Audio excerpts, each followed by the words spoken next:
Hello, welcome to another episode of Namtaro Talks. This topic for this episode is pretty fun, pretty interesting, might be relatable for some people. It's anime and manga, yippee, yay! Yeah, so you already know anime is Japanese cartoons. In Japan, they just call it anime, but we kind of categorize it in America as Japanese cartoons. So yeah, and there's many different subgenres to it. So it's not one giant umbrella term. It could be action, romance, fantasy, isekai. Look that up. Thrillers, drama. Pretty much any genre of a regular show or movie, there's an anime of it. Well, I am no anime weeb or otaku, and still these days, I don't know if those are derogatory terms or not. I hope not, because I see a lot of them calling themselves that. You could just be fans of anime or people who like anime, you know. But anyways, I am not an anime expert. I'm not gonna go through the entire history of anime and manga here. I'm just gonna talk about, I guess, the ones I encountered like, growing up, and where I stand with it, what my relationship with it, how it kind of influenced me. And of course, you kind of already know it might be another name dropping episode, but a lot of these episodes are a lot of name dropping, and a lot of people can just look it up later on your own, or if you already identify with it, you can kind of already relate. Well, I guess the first two major animes that I knew of or was exposed to was Dragon Ball Z and Sailor Moon. Yep, back in the day. Funny thing is, I didn't grow up with either of them. I didn't really watch either of them, but my cousins did. And that's all they talked about, and that's all they cared about. And for the longest time, I just knew, of course, Goku and Vegeta. And after a while, all of the little characters, and they all look different, and you wonder who's who. And like Trunks, oh, my cousin loved Trunks because of the hair and the sword. And Krillin's a little bald guy, Piccolo's the green guy, Frieza's like the bad guy, and then there's another bad guy, then Cell, and there's the pink bad guy, Majin Buu. Yeah, so you kind of picked up on that over time, not just from my cousins, but from my peers. So that's interesting about anime. Even if you don't actively watch it, you still learn a lot about it. You pick up like the plots and the characters and the dynamics between like who hates who or who's on whose team, pretty much. Yeah, of course, Sailor Moon is more female oriented, but another cousin was really into it. And I remember there was a channel called UPN back in the day, and they would randomly air Sailor Moon. Of course, I didn't watch it. I had no idea what it's about, but you know the theme song. Yeah, that's the thing about these, I guess, English translated, English dub animes. They usually have a fun, catchy theme song. Well, those are the two that I knew about first. But of course, who doesn't know about Pokemon? Like a lot of kids growing up back in the day, you kind of saw the birth of Pokemon, and with the cartoons and the video games, and when Ash gets Pikachu and he goes on the journey and fights gym leaders and trainers and gets badges and whatnot. And you play on the playground and you pretend to be Pokemon, you pretend to be Pokemon trainers, and of course it's influenced by the trading card game and the video game, and it all ties up together. And unless you're like a huge Pokemon fan, there's no way that you could have kept up with every single generation over the years, where they introduced like over 100 new Pokemon every generation, accompanied with a new game and a new cartoon. But the first few generations, when like the first inception of the franchise, it was kind of during the formative years, you see these creatures, you see their powers, you learn about elements, you see the creativity, you learn their names, you learn their moves. And of course, with Pokemon, the relative parallel to it was Digimon, digital monsters. Pokemon was pocket monsters, of course. Well, when I talk about Digimon, I'm really talking about Digimon Adventure Season 1. So the relative premise is that like 7 kids, they go to summer camp and they see some kind of, I guess, weird light thing in the sky, and they get transported to the digital world, and they get Digivices, and they each get their own personal Digimon, and then you got to try to figure out that world and bond with the Digimon, and over time, the Digimon, whenever they're in a pickle or need to enter a battle, they digivolve, so they kind of like grow bigger and stronger to the next stage. And each of those kids, they find their attributes and virtues and through crests and those crests power up their Digimon even more. Yeah, so it's like different levels. You start as was it a baby? I don't know. Yeah, in training, that's what it's called. Yeah, in training, then rookie, then champion, then ultimate, then a couple of mega Digimon. But the thing is, it was made for kids. It's very relatable. That's the thing with Pokemon and Digimon to start off with. Like Pokemon, like you're out on your own, you have like a little creature friend, and you gotta kind of have confrontations with other people with their own creature friends, and then you got capture new creature friends, and you train them, you make them stronger. It's like an adventure, like kids back in the day. I mean, you're in school pretty much. You're confined to school, and you go home, and maybe you do some extracurricular activities after school on the weekend. But those animes, Pokemon and Digimon, they were an escape. You see this kid like going on adventures and meeting new people and fighting off bad guys. And same goes for Digimon. It's 7 kids, and the first they're thrown onto an island. Like they gotta explore the island. Sometimes they're together, sometimes they split up. Then sometimes they unite and they try to fight the villain of that arc, and then they move on to a new area, and then they fight a new villain. And then one thing I really do like about Digimon Season 1 anyways, was that the 2 of the villains were very villainous. Yeah, well, Myotismon and Piedmon, namely. One was a clown, and one was a vampire. And they were just, like, really powerful, not easily defeated. And they would always, like, outpower the kids every now and then at every turn. But then they had to really dig deep, really team up, really unlock new powers. So, it's a power creep. And, the kids throw into a digital world is like a isekai for kids or something. But you see them face adversity. You see their friendships get tested and grown and bond over time. And it's not just all that corny, the power of friendship. Like, these people, they really had genuine experiences with each other. They had to be there for each other through adversity. And I already said Pokemon got new seasons, Digimon got new seasons, like Season 2. They had a lot of tie-ins and parallels with Season 1. It was like a few years advanced with new characters and a lot of returning old characters. And that's the thing about these series. Sometimes they branch out and do completely new storylines or do a different take. Sometimes they just keep adding on, and new characters come and go. 2 more prominent animes during my younger years, I would say, were Card Captors, or it was really Card Captors Sakura, and Yu-Gi-Oh! Yeah, Card Captors, it was on the Kids WB back then. Well, it was like a nice little break from Digimon and Pokemon, It's honestly, those are maybe, it's for both genders, but maybe catered more towards boys, and Card Captors catered more towards girls. But I heard that the American version of Card Captors was, they try to make it seem like an action series, while the Japanese one was more focused on relationships. But I admit, I'm not ashamed to admit it. I followed Card Captors at the time. I thought, this girl's cool, and she got like these cloud cards, and she activates the powers, and she spins like that wand stick with the beak thing, and activates it, and she flies around on it with a broom, and her friend gives her a different costume every time, and she has like the yellow flying mouse thing called Kiro, but then it turns into like a giant lion? I'm not sure. Like 2 Kiro Barrows.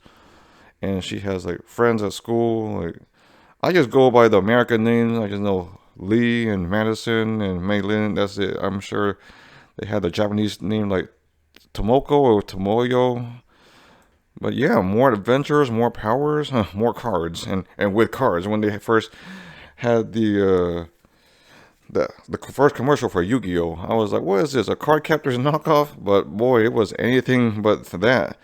So it was, of course, Yugi with his cards and the deck. And then this one was really interesting because they really had integrated a card game into the anime. And then, of course, you gotta learn more about tournaments, and you realize how many animes have tournaments. And of course, with the card game in the anime, there have to be a card game in real life as a merchandise. But then you kind of find out that the card game in real life is much different than the one in the anime. And the anime is, they kind of just make up the rules and break the rules.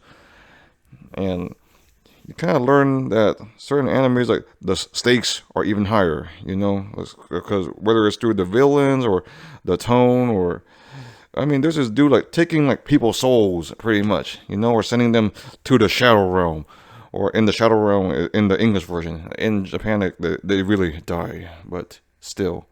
But that's the thing about these animes, like it brings back a lot of nostalgia, and not just the storylines, but the characters are iconic. Of course, you got Pikachu and like Agumon, and of course Sakura and Kero and Yu-Gi-Oh! You got all the monsters like the Dark Magician and the Blue Eyes White Dragon and Yugi and Kaiba and whatnot. And that was one perk about anime back then. It was a shared culture, like kids watch the same 2 or 3 hour block after school and watch the Saturday morning cartoons, and they talk about it with their peers at school and at extracurricular activities, and sometimes they trade cards, and you kind of speculate and you're hyped, and you're at pretty much like the mercy of the television, really. Like you consume whatever they give you at that certain time. And back then there was no streaming, there was no like recording, there was no TiVo or DirecTV. Like hopefully you catch a rerun somewhere. Sometimes there was the occasional marathon, but you couldn't really binge it. Sometimes you have to purchase the VHS tapes, which had 3 episodes at a time. Yeah, I'm starting to show how old I am. Just kidding. There's many people who are older and with even older technology. And with these first 4 animes, they became, over time, they became much more accessible. Sometimes they were randomly on YouTube. I admit, I rewatched episodes of Pokemon, well, I don't know, randomly throughout high school, sometimes even in college when I was bored. I rewatched all Digimon Season 1, all Digimon Season 2. I found all the English dub card captors somewhere online, downloaded it all. I mean, I didn't watch any of it, but I can't relate to it. I don't really have the time anymore. And honestly, it's not the best quality version, but it's the version I knew, it's the version I saw and grew up with. And of course, with Yu-Gi-Oh, you had the Duelist Kingdom and then the Battle City. Yeah, it's like a whole bunch of random arcs afterwards. But then part of Battle City, you go through some like virtual world with like Kaiba's stepbrother Noah, and then that was like a detour. Then they continued the Battle City tournament, and then I think like little random games here and there, like the dice game. But then there was another time. There was like another tournament after that with some like pink-haired dude named Siegfried. And of course, throughout the times, the Pharaoh's trying to figure out his past. Oh yeah, there was another arc called Awakening the Dragons, where these guys, they try to awake the Great Leviathan. And there were like 3 strong dragons somewhere. And eventually, the last arc was when the Pharaoh, he figured out his past, but he has to go to the past and witness it all. And his friends go back and watch it all with him. And you kind of see the Pharaoh's origins and the origins of some of the cards, like where the Dark Magician came from, where the Blue Eyes White Dragon came from. And I admit, I did not watch all of Yu-Gi-Oh! On TV. I mean, the only way to have done so is to wait for Kids WB to air the exact episodes in the right order at the right times. But over time, people like uploaded episodes of anime subbed and dubbed online on streaming sites. Some were legal and a lot of are illegal. And of course, a bunch of ads popped up, but that's why you get the ad block. But yeah, you just like binge it. That's how I binge like pretty much the end of Yu-Gi-Oh! Like the totality of the first series, I think was about 220 episodes. Yeah, I can't believe I watched all that. I think I finished it during one of the breaks, like spring break or winter break during college. But the shows I mentioned just then, they were considered the kiddier animes, So, of course, you gotta get your rite of passage, and you get with the times. And, of course, new stuff came out, more popular stuff came out. Stuff that's so popular that there's still franchises and spin-offs to this very day. As I got into middle school and high school, I pretty much followed the crowd. I watched, like, Naruto, Bleach, like the original Full Metal Alchemist. Yeah, not the Brotherhood. I watched that later. Yeah, and then all the characters of Naruto, Sasuke, Sakura, and there's another tournament in that, and Bleach, and then all with Ichigo and Rukia, and was it Shinji or Kenji? Oh, Renji, that's his name. Yeah, with the Bankai and whatnot, and which got really confusing because each of them had their own swords, and each sword has its own name. And of course, Full Metal Alchemist, you're like, oh, what an interesting concept. And these kids, it's like they try to bring them on back to life, but then they lose like body parts and whatnot. And eventually, I was lucky to not be just restricted to network television. I got, was it cable or satellite? I think it was satellite. Well, anyways, I finally got to watch Cartoon Network, finally. And of course, the two main blocks that had anime was Toonami and Cowboy Bebop. Oh, I mean, Adult Swim. Wait, Adult Swim had Cowboy Bebop. There we go. So those are all the Adult Swim anime. Like, yeah, Cowboy Bebop. I said that 3 times already. And Trigun, and Samurai Champloo, and Yu Yu Hakusho. Oh man, I remember I love Yu Yu Hakusho. To me, that was like the first Adult Swim anime I watched. I felt like it was kind of a rite of passage because the action was more brutal and more graphic, and the tone was a bit more mature. The storyline was a bit more complex. Well, this is from the perspective of someone who watched like Pokemon and Yu-Gi-Oh, you know? And it's in the name. Oh, Adult Swim. Ooh, I'm an adult now, even though I'm only in like 7th grade.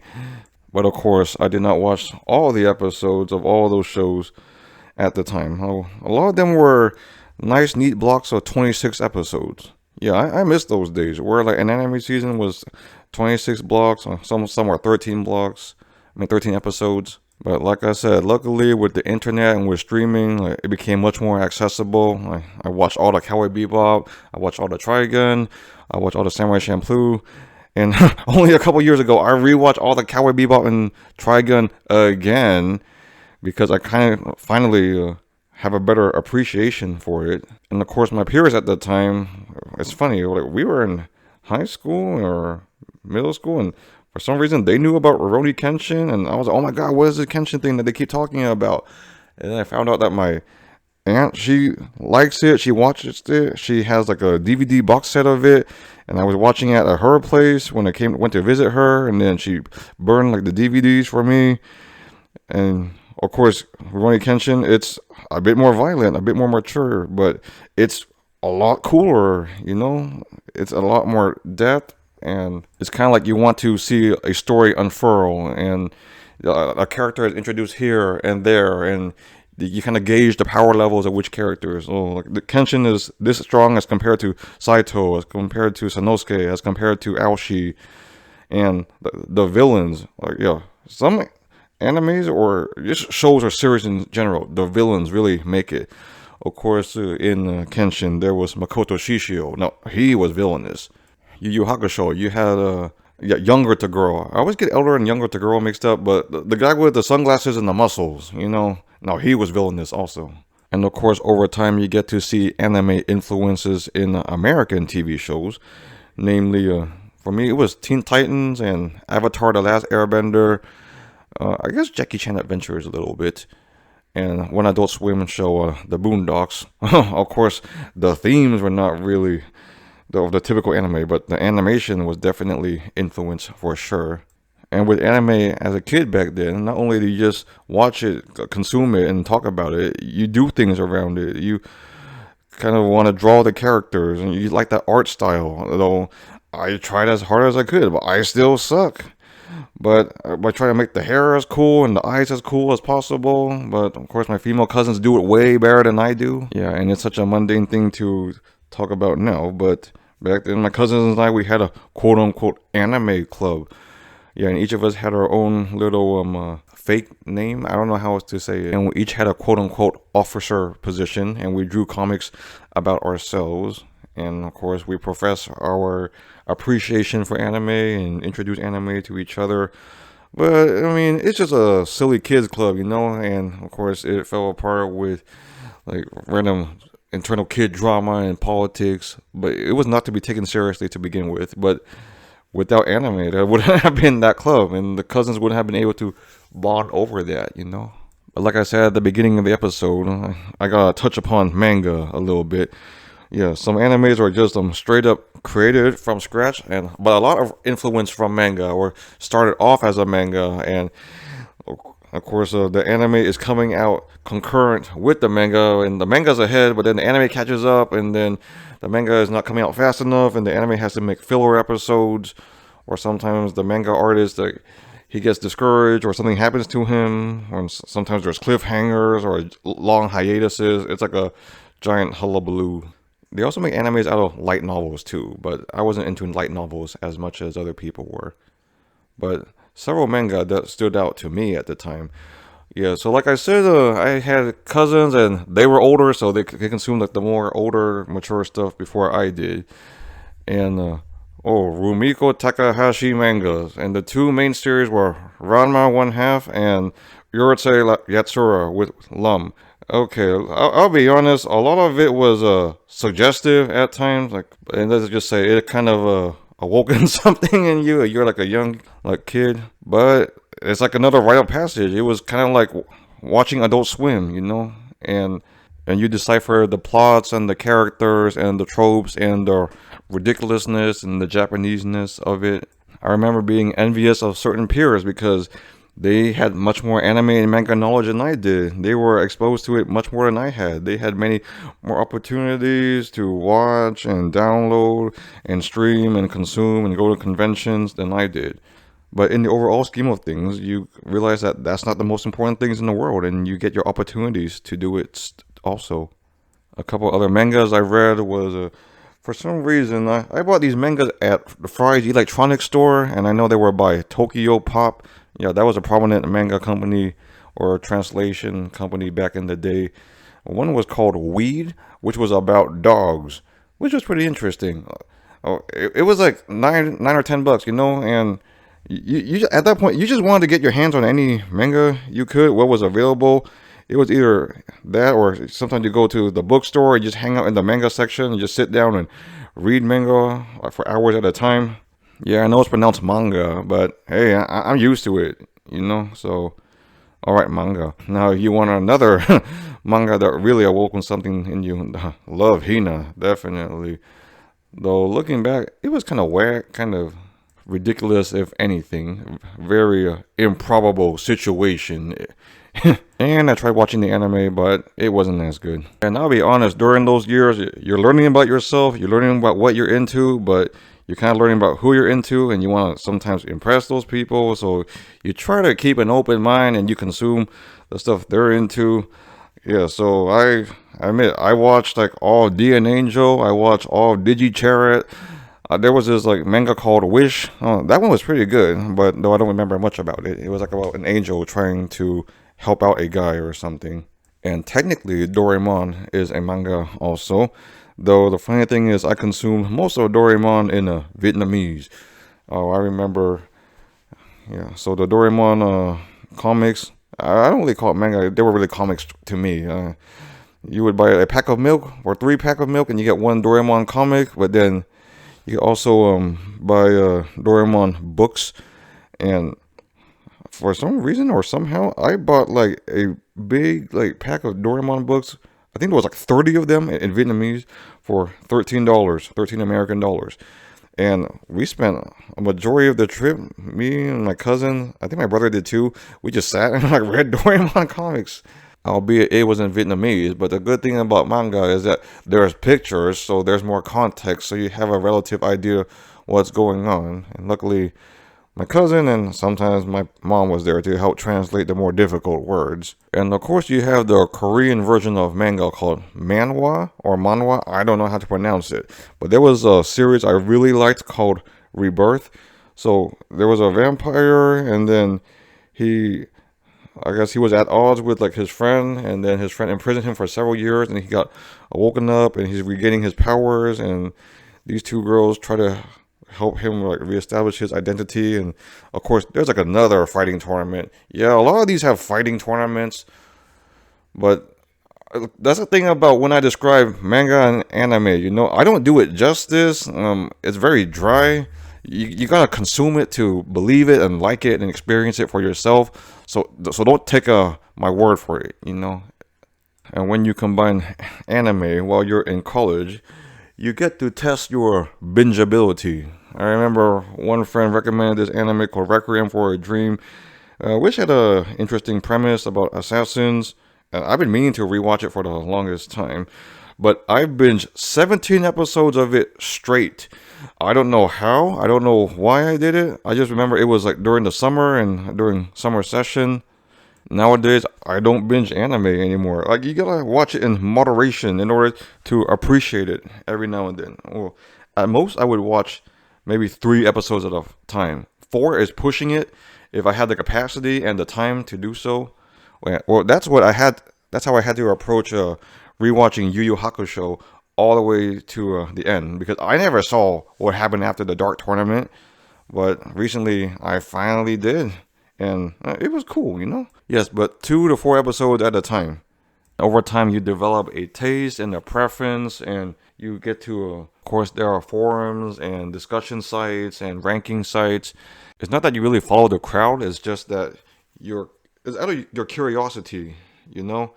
You gotta go out on a limb and take a chance, and you can't always watch the most popular thing or the most highly rated thing, but sometimes I'm glad I did. I watched all of Full Metal Alchemist Brotherhood, which was much better than the original Full Metal Alchemist, of course. Eventually, I watched all of the Attack on Titans. And for some reason in grad school, I watched the first 2 seasons, but then I forgot all of it, so I rewatched the entire series up to the end after I graduated. And Death Note, I watched all 40 episodes of it, and woo, that was really good. That really built the tension for sure. And 2 animes that pretty much like stuck and followed me for the quality and the hype and the depth are Code Geass and Evangelion. Of course, most Japanese people know Evangelion. You know, like that purple Eva Unit 1 is everywhere, and you see Shinji and Asuka and Rei everywhere as advertisements in Japan. And like I say, it is a show about teenagers, but probably not for teenagers at the time because it gets really philosophical and weird, maybe even like horror at times. And of course, the endings are pretty trippy. Apparently, I think the budget ran out for the last 2 episodes, so they just strung it together something which was a suitable ending. But then they made an ending movie called The End of Evangelion, and woo, that got really graphic, really crazy, pretty much Armageddon stuff. And Code Geass, that was, I don't know how I found it, but I had like one Japanese friend. Well, he was the only guy I knew who watched it, and we bonded over it. We talked about it, about Lelouch and C2, and like who's this? Why does he have this power, and who is she to give it to him? And it's a bunch of like geopolitics with mechas, but they're also in high school. Yeah, so I watched both of those series back in high school, but at the time I couldn't fully appreciate it for what it was. So I rewatched both of them like a few years ago also. And all these series, like when you go to Japan, it's really nice to see that they are very well represented. They got franchising and merchandising, and they are really respected. And of course, another anime I cannot forget to mention is Overlord. So, of course, that started off as a light novel. Yeah, my wife is really into that series, and she read all the books, and then she got me to like read most of the books. I don't really keep up with it as much. I read up to book 14, well, by reading or by listening to the audio books. But yeah, it is really wacky, and they have all these characters, and they're like the main character is transferred to a new world, and there's a weird power dynamic, and because usually the main character is in the series, like they start weak and they get stronger and stronger and stronger, but in Overlord it's different. It's like he is too strong, but he's too self-aware, and all the other characters are kind of like his quote-unquote minions and hold him in high regard, and he has to navigate the geopolitics of the new world but not let on too much of his identity and his power too soon. He gotta do some reconnaissance, he gotta do some behind the scenes stuff. But another thing about anime is that it's about the aesthetics, you know? Yeah, I mean, we like the aesthetics of Evangelion and Code Geass and Overlord so much, we got decor of it in our home. And of course, with anime comes anime conventions. And yeah, you pretty much know where I'm kind of based at. Once I mentioned the 2 conventions I mainly go to, which are Fanime and SAC Anime. And I've been to each of them like, more than once. Let's just say that. But I mean, the price is what it is. But sometimes you get the day pass. I usually get the day pass. That's all I really need is one day. Though one time I kind of got in trouble for using my cousin's pass, the weekend pass that is, and they really cracked down on that over time. Yeah, I use it to get into the convention at night because they had some kind of anime rave, anime dance, but that was a bit underwhelming to say the least. But the atmosphere of those conventions, you know, it's everyone's wearing anime clothes and carrying and buying memorabilia and a lot of cosplays. They dress up as their favorite anime characters. And the two main things are the Merchants Hall and the Artist Alley. Of course, the Artist Alley is where all the artists they sell their art. Oh, wow, that really described it well. But yeah, sometimes it's like original art, original characters, and each artist has an original style. Sometimes they make fan art based on what they like or what's popular at the time.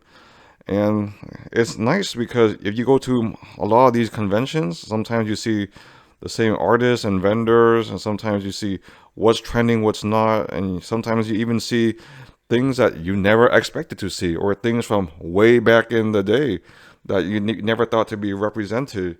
And it's not always strictly anime, you know. I saw like American comic characters at these anime conventions. It's pretty much like a Halloween, except more creative, more effort put into the costumes.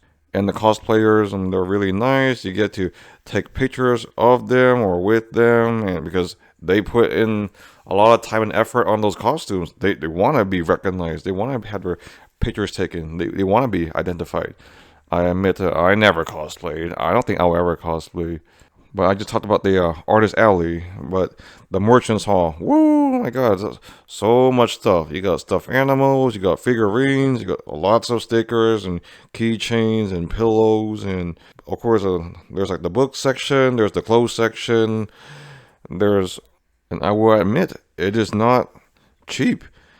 I feel a little bit better at this current point in my life. I have a bit more agency and disposable income. I feel bad for the college students or high school students who go to these things because they gotta wait for rides or they're on a tight budget.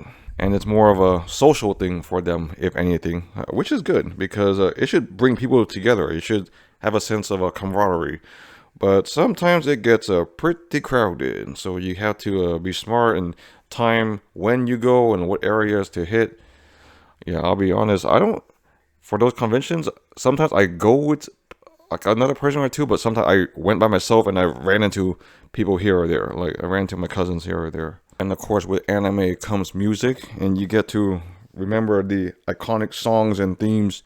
Then it kind of opens another Pandora's box, and then you look up all of the different songs and themes out there, and it's kind of another gateway to get into more Japanese music, whether it's the pop artists or the rock artists.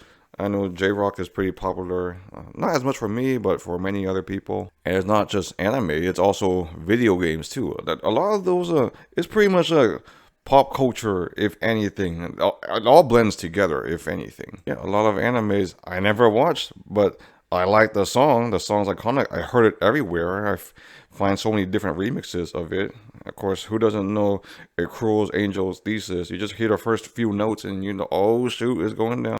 Well, shout out to a couple new or recent animes I watched. One is called Paripi Konming or Yaboy Konming, where this Chinese warlord, he dies and then he gets reincarnated into the future and helps this girl become a pop star.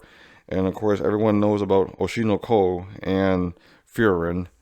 But needless to say, anime is like a part of my life in varying degrees, you know?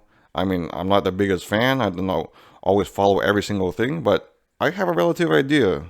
And it's interesting to follow. It's a good atmosphere. It got stories and aesthetic and music and community. And I know it can seem intimidating or overwhelming at times, but honestly, you can't really go wrong. You start with somewhere that's popular or that's acclaimed, and you start there, and then you go from there. You develop your own taste there at different ages, an adult, as a teenager, middle schooler, kid. It got a little bit of something for everybody.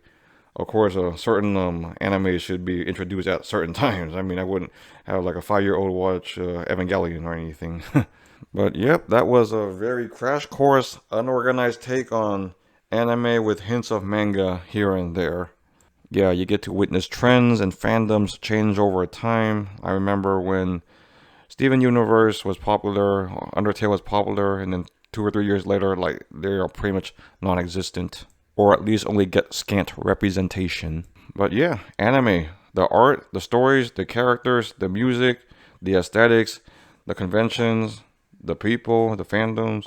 Yeah, well, that's the end of this episode. Thanks for listening, and I'll see you next time. Bye.